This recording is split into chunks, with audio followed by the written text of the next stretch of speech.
ગુજરાતના નાયબ મુખ્યમંત્રી દ્વારા અગત્યની બાબતોમાં 44ના નિયમ મુજબ લગ્ન નોંધણી કાયદામાં નિયમો લાગુ કરવા માટે સુધારો રજૂ કરવામાં આવ્યો છે। ત્યારે આપને સૌને ધ્યાનમાં હશે કે 30 દિવસની અંદર બધાએ સૂચનો અને વાંધાઓ એમાં આપવાના છે। ત્યારે અમે જે સમાજનું પ્રતિનિધિત્વ કરીએ છીએ એમના વતી અમે પણ સૂચનો ત્યાં આપવાના છે। તમને બધાને ખબર હશે કે જે ગુજરાતમાં આદિવાસી સમુદાય વસે છે એમની બેન દીકરીઓને સમગ્ર ગુજરાતમાં તમામ જ્ઞાતિ જ્ઞાતિમાં એમને લઈ જવામાં આવે છે।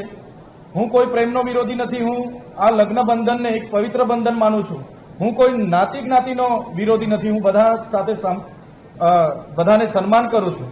પણ જે પ્રકારે હજારો દીકરીઓ દર વર્ષે બીજા કોમ્યુનિટીમાં લઈ જવામાં આવે છે, એ દીકરીઓ એમની મજબૂરીનો પણ લાભ ઉઠાવવામાં આવે છે, એમની ગરીબીનો પણ લાભ ઉઠાવવામાં આવે છે અને ત્યાં લઈ ગયા પછી એમનો ઉપયોગ જે આદિવાસીઓને મળેલી અનામત રિઝર્વ બેઠકો પર ચૂંટણીઓ લડાવવા માટે કરવામાં આવે છે, એમનો ઉપયોગ 73 ડબલ એની જમીનો લેવા માટે કરવામાં આવે છે, એમનો ઉપયોગ હોટલો મોટલો પેટ્રોલ પંપો જે એસટીના નામે જાહેરાતો થાય છે એમાં પણ કરવામાં આવે છે, ખોટા જાતિના પ્રમાણપત્ર મેળવવામાં પણ કરવામાં આવે છે।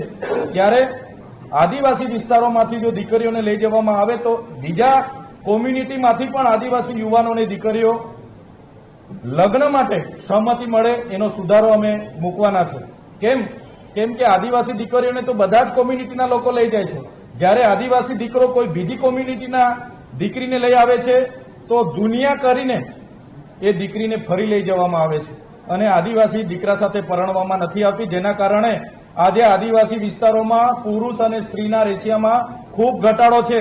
અમારા યુવાનો લગ્ન વગરના આજે ફરે છે।